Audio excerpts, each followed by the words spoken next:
Well, it is draft day. It is finally here, Dave. We have arrived. We are safe and sound. We got the man who's got the plan sitting right next to us. He's going to unveil everything for us right now. We've had so much fun talking to him each and every week. He is the one, the only John Schneider, president of football operations and general manager of your Seattle Seahawks. How are you, man? How are you feeling? I feel good. Yeah. Yeah. You look relaxed. You look rested. Yeah. Well rested. Yeah. Last week was not so much. Yeah. No. Did you? I told you. I was thinking of you guys right away. I got up. I'm like, why am I awake? It's our Those fault. guys did it to We me. apologize. Yeah. All good. Did you sleep last Slept night? great, Do you feel like all my ducks are in a row? All my plans are in place? Yeah, everything's just totally buttoned up. We're ready to go. We got the whole draft. No. Yeah, no, I mean, as much as we can. And, got up this morning, went to Mass with my brother and my sister and prayed on it. My wife. My sister's not here. Oh. My brother is here. Bill and Tracy, and they dropped me off, and I've literally been on the phone ever since, just kind of like getting caught up. Because to your point last week, you don't really know like necessarily how serious people are like right. a week, 2 weeks out. And so like, okay, now even you're this much closer today, it's like, okay, they are serious about moving or they're not. And, trying to find those safe landing zones, if you will, to be if things kind of go a certain way. You know that there's going to be surprises today, oh, yeah. right? Yep. So yeah. when you start thinking about the day, how many different scenarios are there, or do you just have to, in that moment, react and just go to this, that? Are you confident about that part of it? Well, this one is you can try to plan more for this one with scenarios. I was sitting with Mike last night and, going through it the first time with him. And it was pretty cool. He's like, yeah, it's actually like game prep, right? You're like, if this happens, then we go here. If that happens, we go here. Yeah. If we can't go here, we go there. That's the put that you're going through all these different scenarios and how far back do you go, or or how far up do you go? Sorry, I didn't mean to say back. No, anyway, neither here nor there. But yeah, just playing out those different scenarios. Now, when it gets to really the last, the third round, fourth round, the rest of the way, it is reactionary. You're like, okay, yeah. Now you got to really think on your feet because it's way too many scenarios to go through. Right. Have you ever had a situation where it went completely haywire in front of you to a point where you were sitting there going, well, now what do we do? Yeah. Like it just went so opposite of anything you anticipated. Yeah, absolutely. Totally. So, yeah, no, honestly, it happens. It happened to us. Now it's like by round, right? Sorry. By round. GMs are bugging him right now. Yeah. You got to take that call? I do, actually. Should we get Dave on the horn here? He can negotiate? Yeah, it's just by round. And so last year we were literally like, okay, we would have had to go a round down. We were ready to pick, but we would have had to go a round down, and Willie was able to, like, we were literally on the clock, and Willie was able to work something out with Denver. So then we traded with Denver. But we were like, okay, we're forcing the guy here. To your point, like, we're pushing this guy. We know we're pushing him around. So thank God we didn't have to do that. Yeah. Are there GMs that you don't really? I mean, you probably know. You obviously know who is the GM, but are there guys that you don't really know that well that will call you, and it's kind of a new thing, right? I mean, you know John Lynch, right? Right. I'm assuming Howie Roseman, guys like that, right. But there are guys that every once in a while you'll get a call from and like, oh, this is the first time we've spoken. Yeah, not necessarily the first time we've spoken, but on this like this playing field, where you're kind of like, all right, well, are we just talking about the weather, or are we talking about the game last night, or do we want to talk about the trade stuff? Like, are we going to get going on that, or are we going to? Yeah, everybody has like different ways of doing it. Some guys are much more clear when they just text you, and then you can get on text and then kind of finish things up a little later. So. Yeah, it's and it's just newer people, and with that, even if I don't necessarily know the general manager, just somebody in the building that I know has a direct line to the general manager or whoever's making the picks. Yeah. How different, if at all, was it going into this draft without Pete? You guys have been this team for 14 years. I've thought about it several times today. It's wild. It was in place at the time, and Pete enjoyed the hell out of it, and it was fun. He made the process very, very fun. We haven't had quite as many deep dives as he called them. Let's go do another deep dive. Like, come on, Johnny. Yeah, exactly. We've watched the Ohio State Michigan game 740 times now.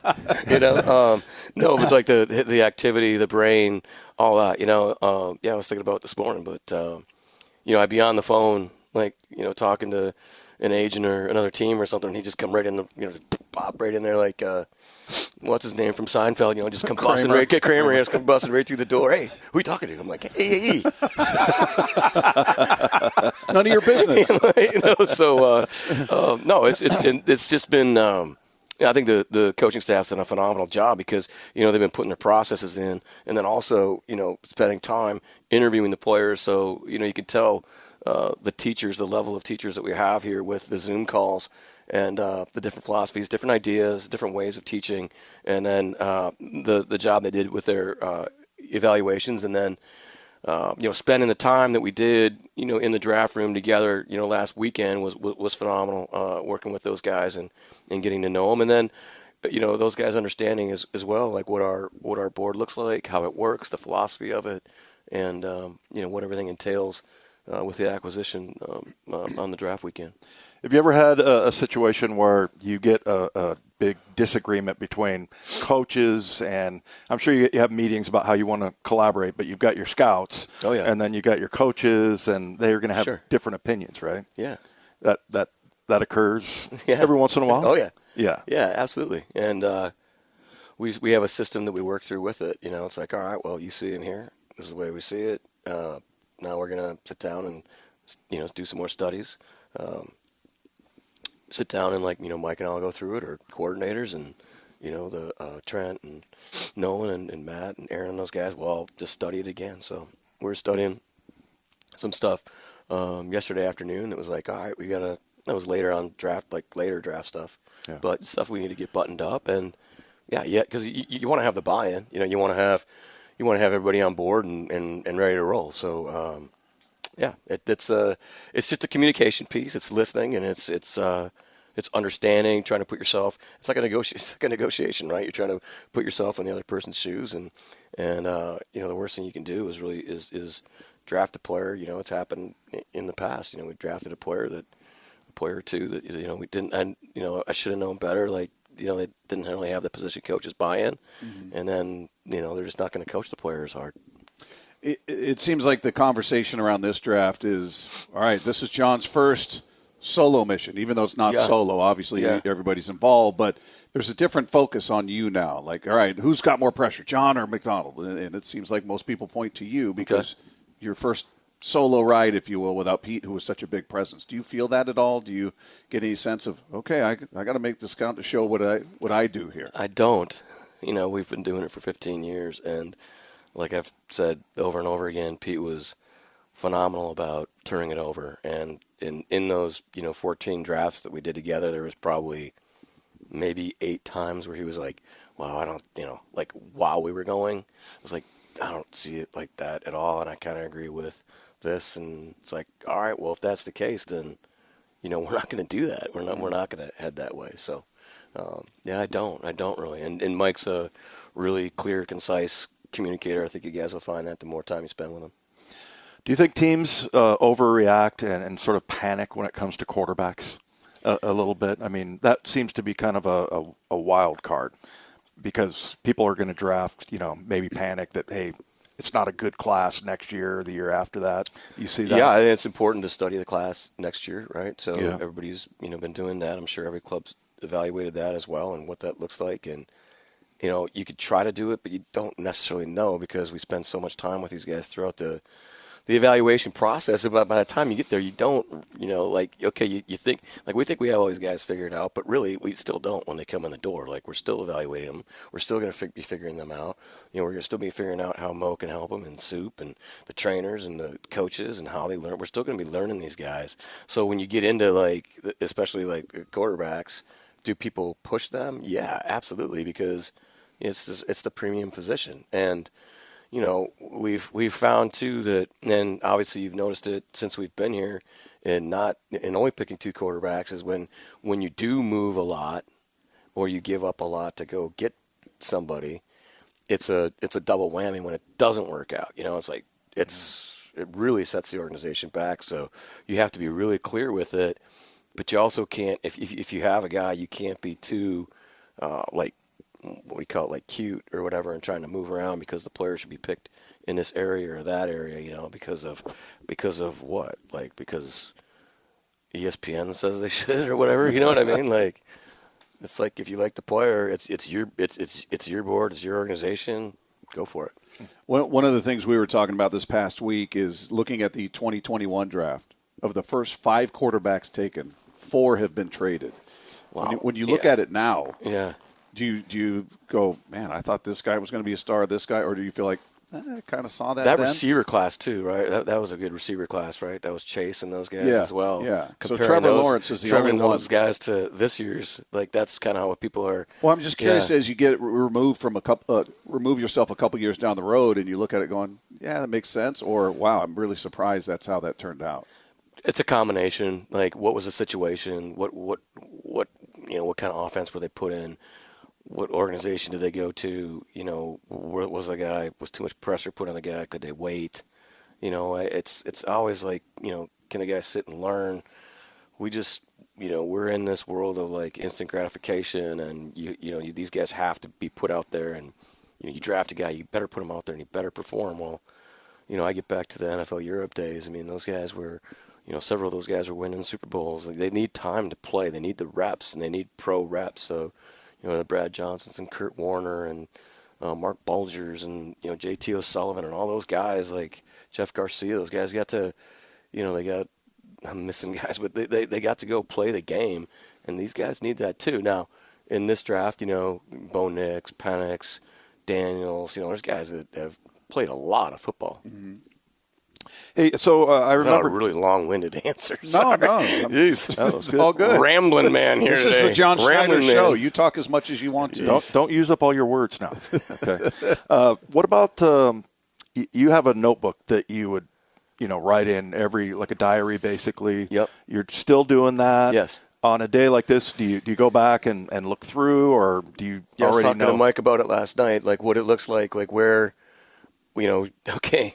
The middle of the second round is going to be a lonely, lonely time, especially if we don't pick up a second pick, right? Like, that's going to be, and how the board it just disappears in front of you. You're kind of like, everyone is just like a, bang, bang. You spend so much time evaluating these guys and the scouts, like everything that goes into it, all the investment, the literally like the money that goes into it, the man hours that are put into this. It's and our people do such an amazing job. I love our staff so much, and so to see those guys leave, it's like, okay, well that was great. I spent 15 days in Tallahassee trying to get that guy figured out, and he just left. So the way they disappear is kind of like, all right, it comes off and it hurts. It's just like a body blow each time. Like, oh, he's gone. Yeah, it really is.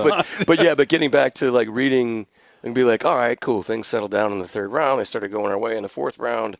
We were able to kind of move around, and we were able to manipulate the board better this year because we had this amount of numbers and a certain round and that sort of thing. Yeah. I'm guessing when you hired Coach McDonald, you knew his philosophy, the kind of players he likes. But I'm wondering how much more you learned just figuring out differences between how you evaluate players, how much you guys have in common as you've gone through this process. Yeah, it's a great question, and it's ongoing. We're continuing to do it. We're still learning each other. We're still, figuring out, what it looks like. But I would say he has this like real, like he knows exactly what he wants. But it's also he's a very like I don't want to say pliable if pliable is the right way, but he can adjust, and he can literally like he gets it. He's a good listener, but he knows exactly what he wants.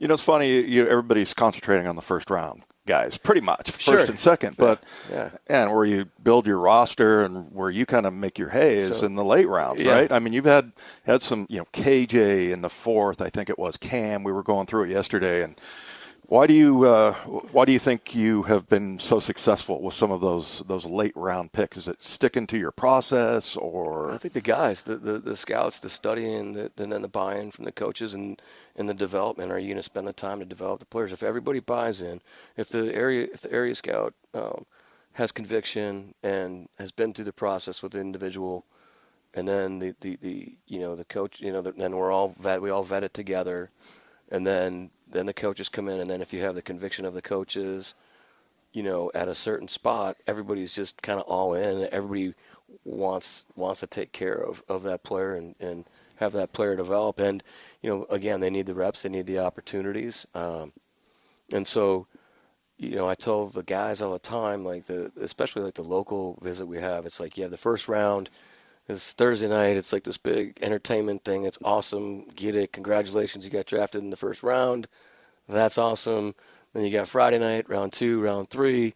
And then Saturday, to your point, Dave, is really that's when you make your hay. And, that's like the blood and guts of it. It's like awesome.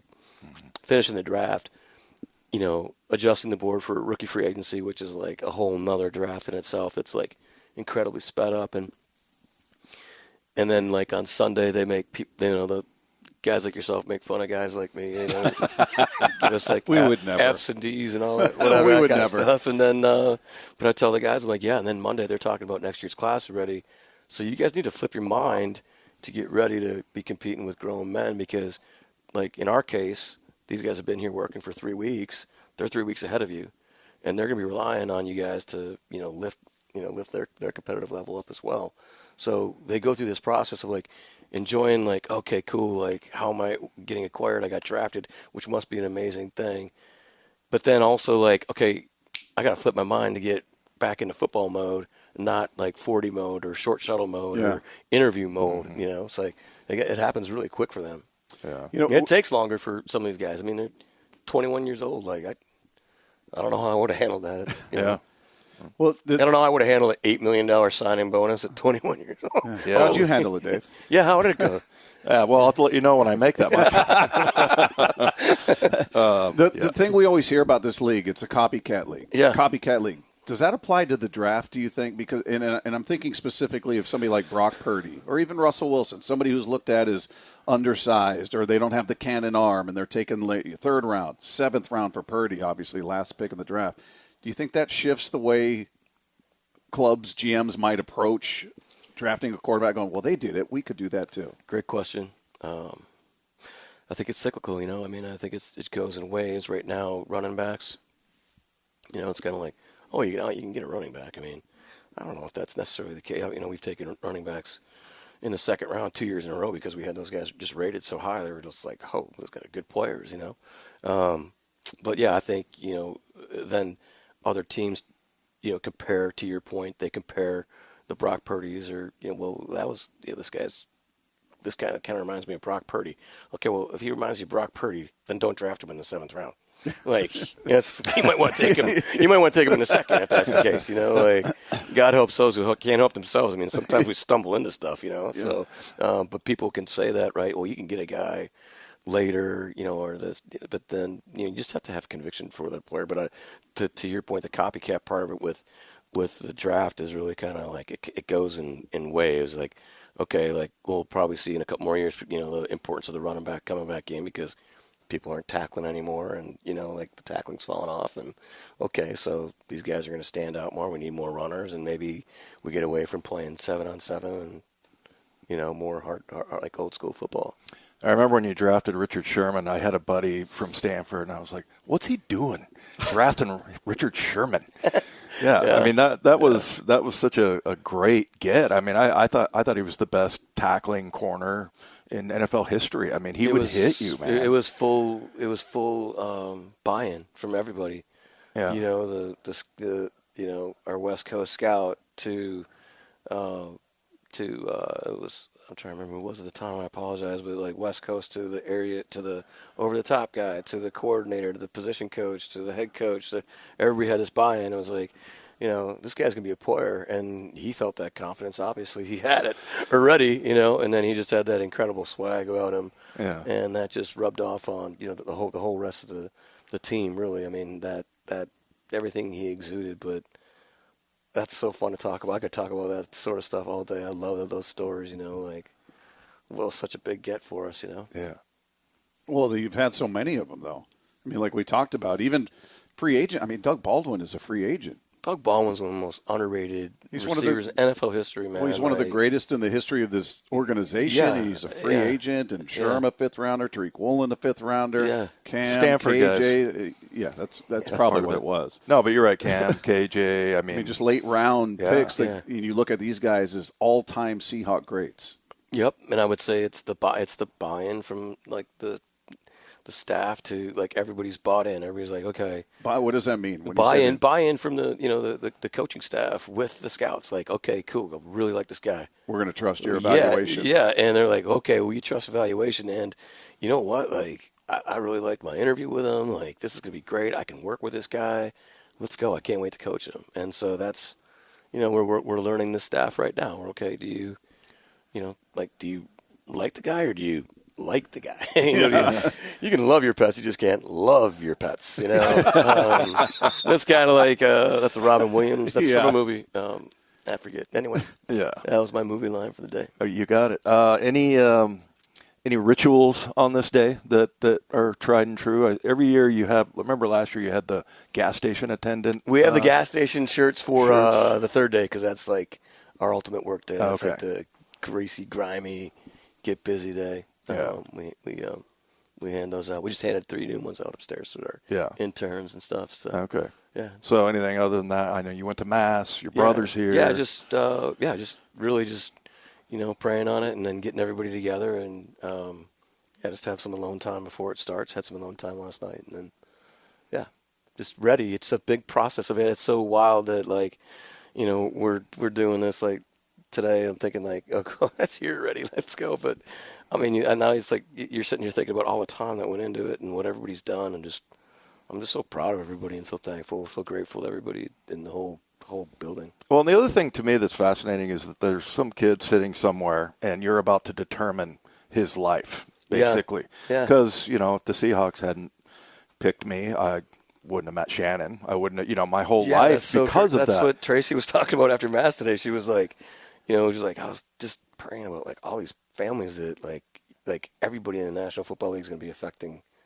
tonight and throughout the weekend. I mean, it's just like, how does that like think about that? Isn't that overwhelming? I'm like, it's not overwhelming at all, babe. It's all you need is more pressure. It's that kind of day.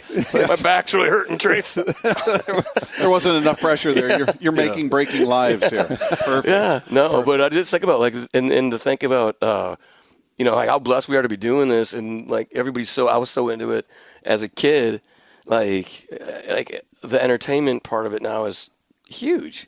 Yeah. I mean, when they're going to cities, like they're going to the draft, they're, I mean, it's amazing, and it's just it's a great weekend. I mean, Last one before we let you go. I'm sure the worst calls you make are conversations when you're letting somebody go. But is I got to imagine up at the top is calling a draft pick saying, "Hey, so and so, we're going to pick you next year." Yeah. I mean, that for you has got to be that's the best. The best. Yeah, it really is. It really is. It's just like. I mean, tears going, hearing that reaction. On the other you can end. hear the families in the background, and like What was it? Maybe one of your favorite. I mean, I know DK broke down. Like, what took you so long? I think it was.